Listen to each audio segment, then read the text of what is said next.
Commerce.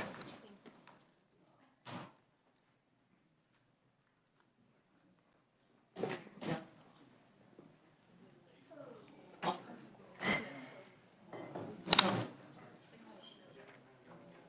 looking for Charles. As soon as Charles gets in, we will begin.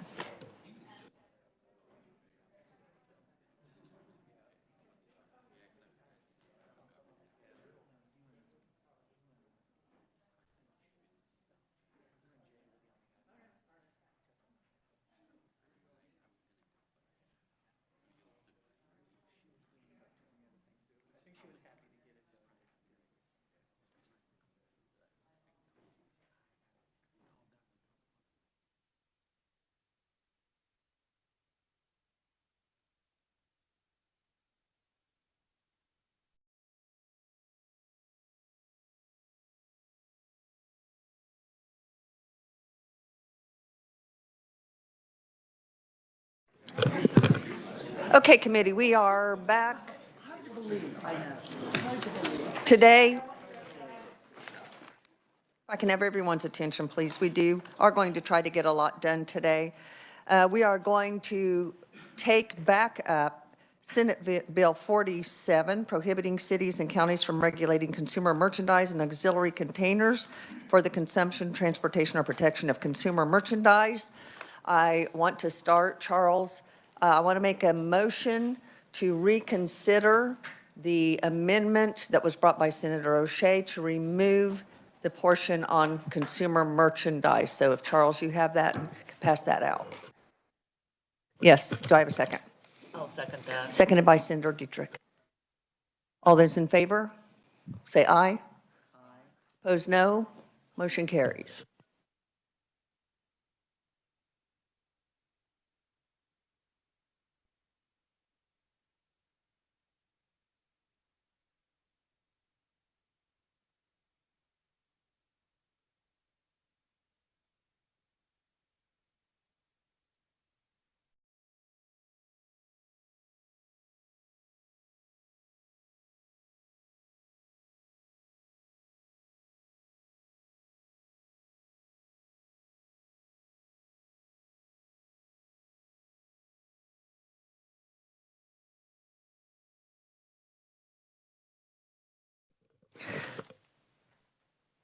Thank you, Charles. Committee, if you'll recall, this just removes the consumer merchandise, the regulation of the consumer merchandise that's highlighted in blue. So I'll give you a moment to look over that. Are there any questions on that amendment? Senator Dahl. I just had a comment, if you don't mind.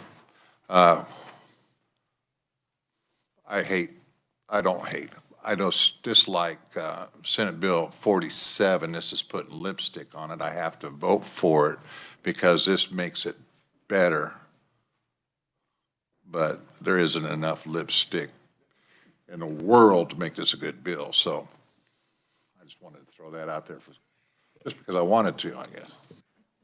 Senator O'Shea. Thank you, Madam Chair. Is this the same amendment that I brought? Yes. Thank you. Any other comments, questions? Senator Peck. Thank you, Mr. Chairman. This was probably a question for staff. I am struggling to understand Section 2B, nothing in this act shall be construed to prohibit or restrict a municipality from, and then it lists several things. Number 8, I don't understand why we're striking 8. The other, that was my concern the other day, Madam Chairman, because it looks like to me that by taking this out, a local cannot require licensing or permitting. Am I misreading something? Charles. Thank you, Madam Chair. So, Senator, what we're doing is you know, I guess the key really is on page 1, where we're striking the limitation on regulating consumer merchandise. So we're removing consumer merchandise from the key of the bill, key part of the bill, which is Section 2 there, lines, well, under the new lines 27 to 30, Section 2A. So the provisions on that list there with respect to consumer merchandise are no longer relevant. Actually, in fact, they would probably act to possibly restrict local governments. They could be read that way.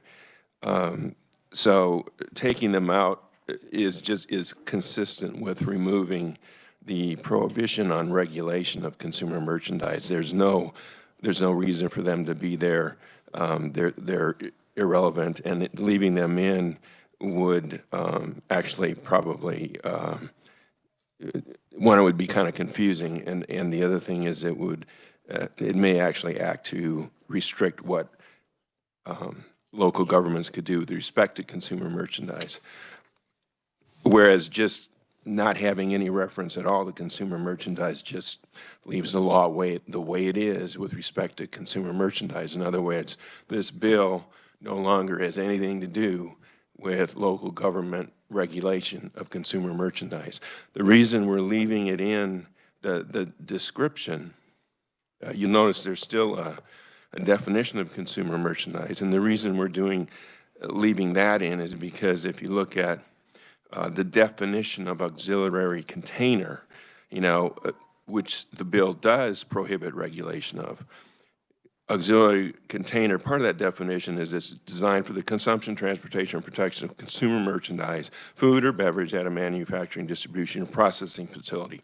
So we're just leaving it in because it's just part of defining what an auxiliary container is. The auxiliary container is what this bill prohibits regulation of. It's just one of the things that it just helps define auxiliary container. But this bill, with the way this amendment changes the bill, it no longer prohibits regulation of consumer merchandise. So again, there's no reason to have those exceptions. Senator Peck, follow up. Thank you, Madam Chairman. I really appreciate the reviser's explanation. I'm still a little bit cloudy. I feel like an Oklahoman here. I don't know what's going on. Oh, I live on the Oklahoma border. We're always making jokes about Oklahomans. But thank you, Madam Chairman. Senator Holland. Madam Chair, I have a procedural question, and I have some questions about the offered amendment. Can I ask a procedural question first? Yes. I'm just confused. When there was, I want to be sure, when we left this yesterday or whatever, was the bill, the motion, we just made a motion to reconsider. How does that relate to what we did yesterday or whenever we last picked this up? I want to be sure I understand. We suspended the working of the bill to come back. I was on the prevailing side that voted against this, so I brought this back for reconsideration. I'm not sure I understand. Okay, so basically it's just a continuation. It's a continuation of working the bill, correct? Okay. Yes, correct. Okay. Thank you, Madam Chair. I just wanted that clarification. And so then I have I want to be sure I understand. So research or whatever, this is a committee bill, but who was the person that introduced the committee bill, or who was the entity? Was it a lobbyist or a group, or who did this come from? Eric Stafford. Okay, go ahead. Can you say that in the microphone, please, for those listening in? The bill was introduced by Eric Stafford with the Kansas Chamber. Thank you. I appreciate that.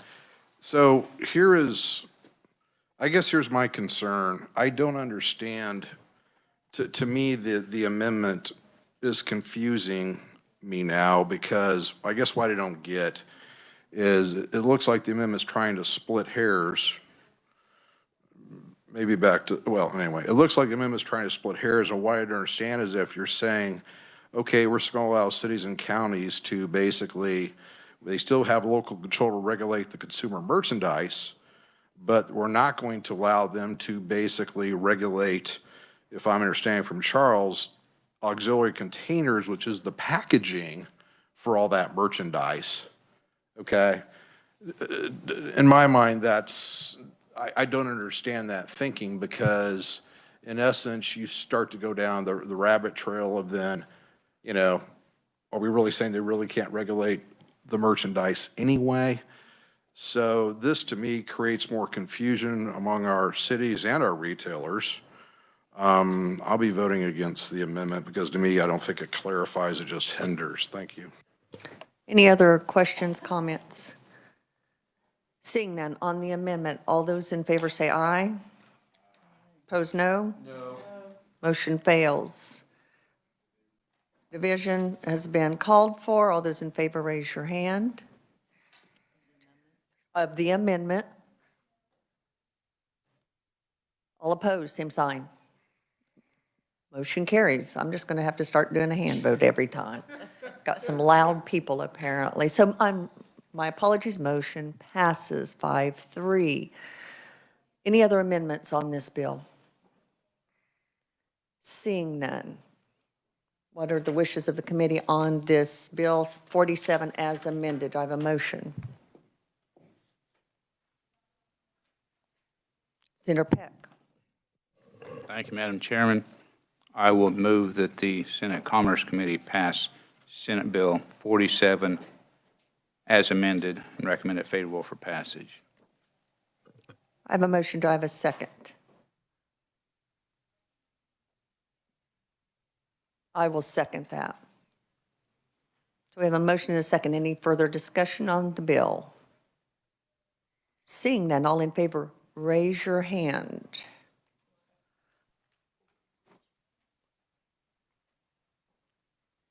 All opposed, same sign. Motion fails. Committee, we will turn our attention to Senate Bill 91.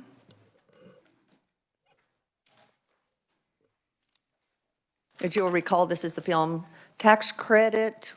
We ended yesterday with a conceptual amendment. We do have that amendment, I believe, if someone wants to offer that.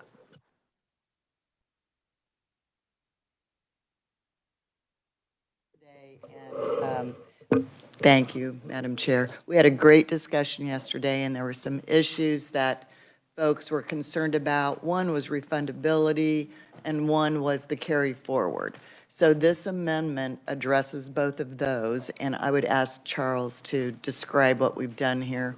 And hopefully it will, you know, if nothing else, we've been able to listen to the concerns and address those, hopefully in a way that makes sense.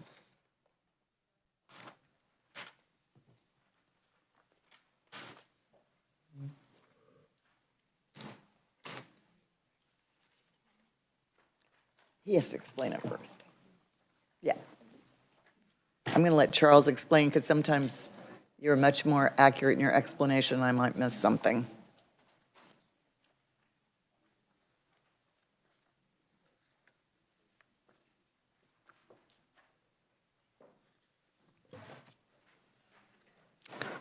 Okay, Charles, if you would explain the amendment, please. Thank you, Madam Chair, members of the committee. So this amendment does a couple things. If you turn to page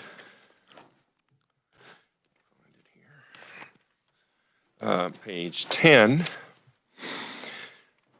it makes an amendment to section 4, which is the portion of the bill that discusses the income tax credit with respect to production companies in general, the broader income tax credit. So you'll see that it first strikes language pertaining to refundability of that credit. That's the strike on lines 13 and 14. And then we're adding language that allows for a carry forward. So the production company can carry the amount of tax credit that exceeds their tax liability in the year that the credit is taken in the next succeeding taxable years until the total amount of tax credit has been deducted. There is a limitation of 10 taxable years, so it can be carried over up to the 10th taxable year succeeding the year in which the qualified expenditures were made by the production company. Turning to page 11, a couple of strikes there. One, we're just removing non-refundable, and that's just to make the language consistent. It's really not necessary. We're also removing production, just to, again, make the language consistent within subsection F. That just slipped in there, and it doesn't need to be there. It's qualified expenditures can be either production or post-production. What we are doing is adding, so you'll see the box there, and that, as the committee will recall, there was an amendment that passed yesterday that added the language in that box. So this amendment amends that language. And what we're doing is we're striking the reference to refundability. So getting rid of refundability of this tax credit. And I'm sorry, I should have said, this is the credit that applies to the Kansas-based production company. So this is a secondary credit for those Kansas-based companies. So we're removing the refundability.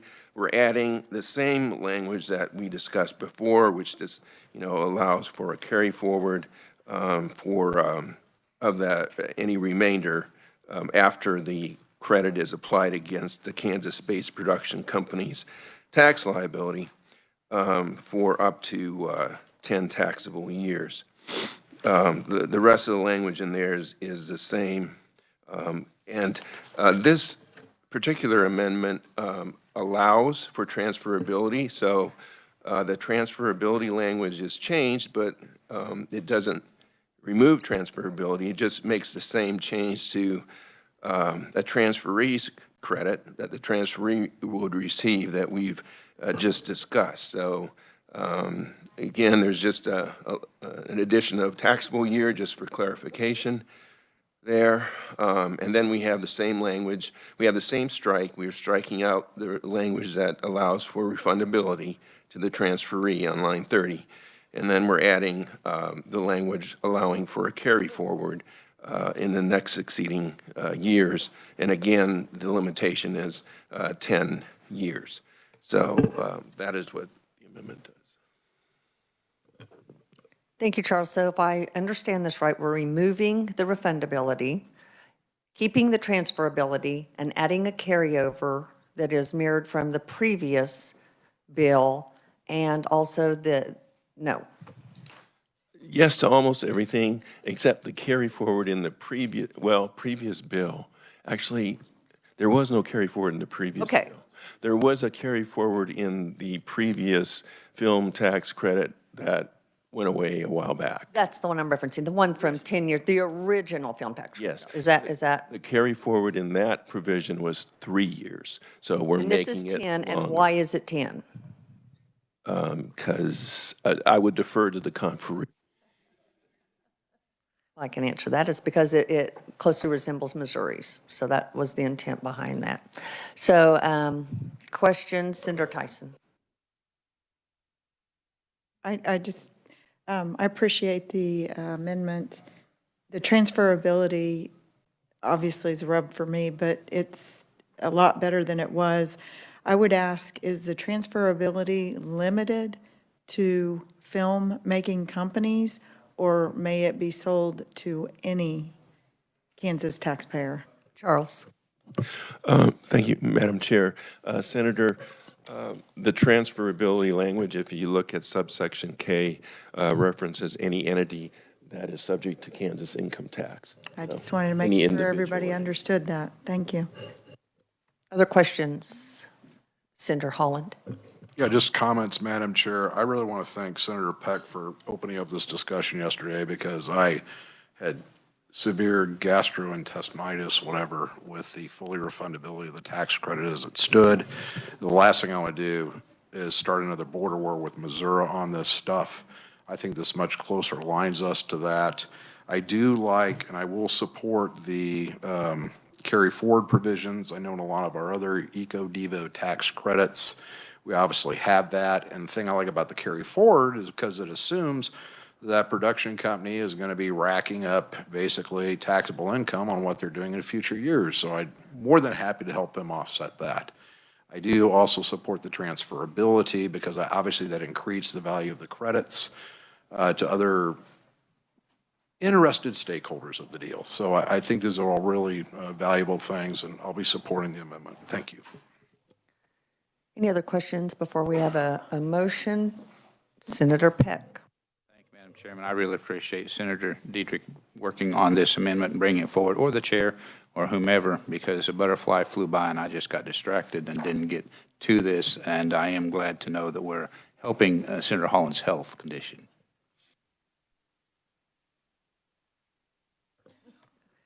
Any other? Senator, would you like to move your amendment? Thank you, Madam Chair. I will move my amendment on Senate Bill 91. Do I have a second? We've got 3 seconds. We'll go with second with Senator Schallenberger. Any other discussion? Seeing none, all in favor, please raise your hand. Opposed? Motion carries. Any other amendments, Senator Holland? I have a question before we wrap up action on this bill before us. Can I ask for an advisor, if he could review for the committee, what types of sunset provisions do we have in place for the credit itself? What is the life of the credit? Charles. I believe there is a sunset. If I could just have a moment to find it. Madam Chair, I'm just curious because I think there's a sunset. I want to confirm, is there a sunset on the reporting requirements only, or is there just a sunset on both the bill and the reporting requirements? That's what I want to be clear about.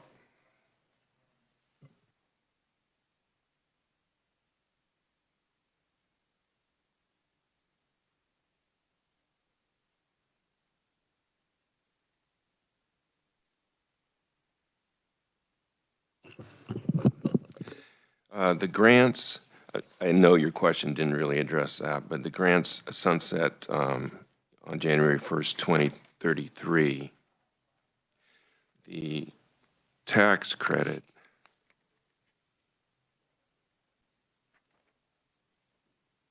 oh, Section 6, there we go. Yeah, thank you. That sunsets also January 1st, 2033. So the language is no sales tax exemption or income tax credit pursuant to this act shall apply or be awarded for expenditures made on or after January 1st, 2033. I just want to clarify that with the body, Madam Chair. I think anytime we come out with, next generation tax credit, however you want to look at this, I think it's important. We have obviously some reporting and structures in place to come back to our committee so we can know what's going on an annual basis. But even more importantly, if this thing, for whatever, gets off the rails, obviously it's going to be legislated out of existence, so then the stakeholders can come back 10 years from now and tell us why this worked and why we need it again. So I think that's a good appropriate guardrails to have in place. We can probably debate on the floor if we want the duration of the sunset. It could be 10 years, whatever. But I feel comfortable with that, and I'm glad that's in the bill. Thank you, Madam Chair. Surely things don't ever get off the rails when it comes to state government. Any other, Senator Tyson? Thank you, Madam Chairman. I appreciate the question, and if a conceptual amendment would be in order, I would like to see that sunset in 5 years or 3 years so that the committee review this much quicker than 10 years. I appreciate that. At this point, with the time frame that we have, I think I would welcome that should this bill get out on the floor, but we are going to move forward with this today. Any other amendments? Senator O'Shea. Thank you, Madam Chair. I have an amendment. Charles, if you'd like to pass it out. I can go ahead and start explaining it if that's all right. You may start explaining, Senator O'Shea. Okay, thank you. So my amendment is to strike section 7 and 8. Essentially, these sections have to do with the scholarship loan forgiveness, money through the Department of Commerce for internships, kind of the educational side of this. I'd like to explain my thought process behind that.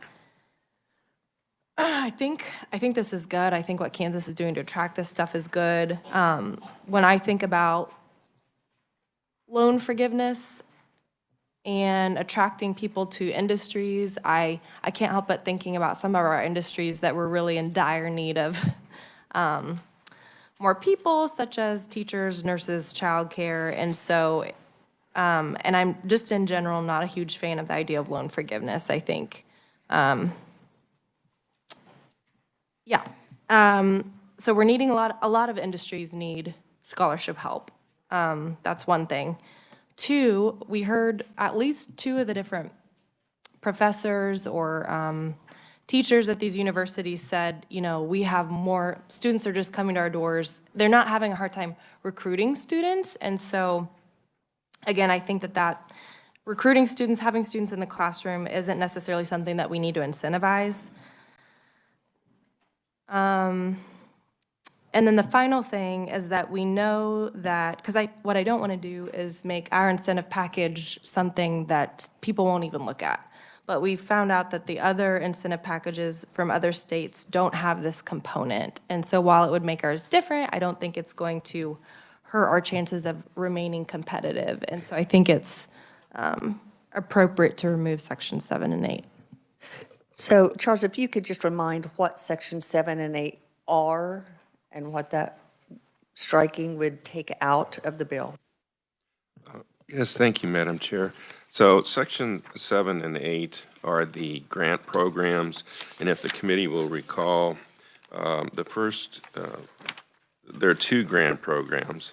One of them is basically for, primarily for education. That educational purposes are programs to support the Kansas film and digital media industry. And the second grant program is more aimed at workforce development and also has a direct investment component. So Section 8, again, there are grants for training programs, either with either employee training by a business or you know, technical college training or something like that. And in addition, a direct loan program to businesses, 20% grant, 80% loan. Questions on the amendment? Seeing none, Senator Holland? Just a comment. I think one of the reasons, and not the primary reason, but one of the reasons I was encouraged by this bill is the coming together of both the industry as well as our educational interest in both supporting this bill. I see strong linkages between industry and basically our future filmmakers and all the related people that support this work. To me, striking the section 7 and 8 is considerably alter the impact, and I'm fearing to not a good manner, so I will be voting against the motion. Thank you, Madam Chair. Any other questions? Seeing none, would you care to move your amendment? Yes, Madam Chair, so moved. Do we have a second? Second by Senator Dietrich. Further discussion? Seeing none. All those in favor of the amendment, raise your hand. Opposed? Motion carries. We are back on Senate Bill 91. Any other amendments? Senator Schomburger. Senator. Thank you, Madam Chairman. I'm not on the tax committee, and there's a lot of tax in it. I just want to be able to tell my Farm Bureau what this bill does. So somebody correct me if I'm wrong. Somebody comes to Kansas, or some Kansas company wants to develop a film project, and they spend $1 million. 400,000 of that, is that right? 40% of that, they can get a tax credit for. Am I right so far? And they can then, and then now they can't, it's not refundable, so for over the next 10 years, is it 10 years? They can take that off their income tax. And if they don't have 10 years to do it, they can sell that to somebody else who has a tax liability, like an investor who wants to invest in the film. Correct. They got that part right? Correct. I'll tell the Farm Bureau. Okay. Any other? Senator Tyson. Thank you. I will expand on Senator Schallenberger's comments, not just the 400,000. There's no definition for film company as to who qualifies. So, you know, mom and pop could start that company tomorrow in Kansas and qualify for that 40% tax credit. There's no prior business experience or anything to be qualifications. Thank you. Senator Holland, then Senator Dahl. I just had a suggestion for Senator Schallenberger. I would use the vernacular of all the federal and state incentives that affect the activities of farmers in this state. I think it's a perfect analogy, and that should be able to explain why we're doing this. Thank you. And I will remind that the committee that there are caps on this. It's so that will, if that matters, there's the 10 million and 1 million for Kansas, if that, keep that in mind. So any other questions, comments? Seeing none, what is the will of the committee? Do I have a motion to move this bill out, Senate Bill 91? Moved by Senator Dietrich. Do I have a second? Seconded by Senator Ware. Further discussion? Seeing none, all in favor, raise your hand. Oh, I'm sorry. Let's, as amended, is that agreeable with the motion in the second? As amended, all right. Let's do this again. All in favor, raise your hand. Opposed, same sign. Motion passes.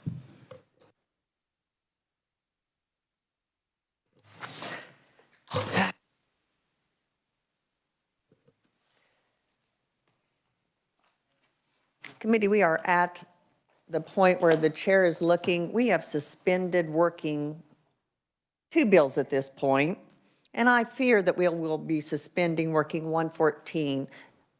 Either way, we would have to come back probably on Tuesday. Is it the will of the committee to start and suspend, or just come Tuesday and work it and kick it? I'm open to the will of the committee.